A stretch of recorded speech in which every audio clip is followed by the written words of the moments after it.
And we thought, well, yeah, actually we could do some of those storytelling within churches. So Father Carol influenced other priests to be allowing us, instead of the priest giving a long homily, that after they read the biblical verse, we would come in and perform a short story. And this would be something closely related either to the gospel of the day, or it could be a contemporary issue about peace and justice. And that's really how Bantu Maora and myself and a couple of other people, Philomena Waidera, Oliver Mbai, Fred Kibunja, Sanowiro, and others, came together and said, let's form a group which will not only focus on the biblical stories, but also begin engaging with some of the peace and justice issues of the day.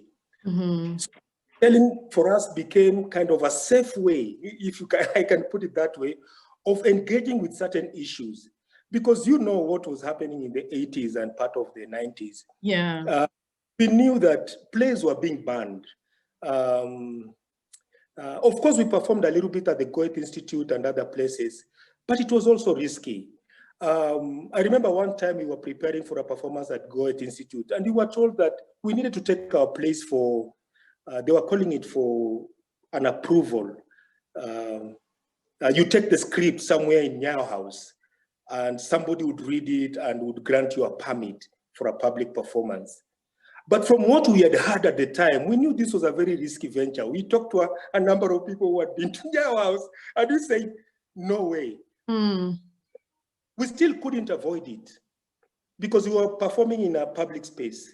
So we had to learn to do storytelling in a way we could say things without saying. In a way, even if somebody came in and sat and said, but you are talking about this particular issue in society, we would say, no, we were just telling the story. Telling a story. And so on and so forth. Mm. But for grandmother, this remains with people. Mwalimu, stories remain with people. Mm-hmm. I'm always fascinated. I meet people I've worked with in South Sudan. Years later, even a decade later, they have forgotten all the long lectures I gave about defining peace and defining justice.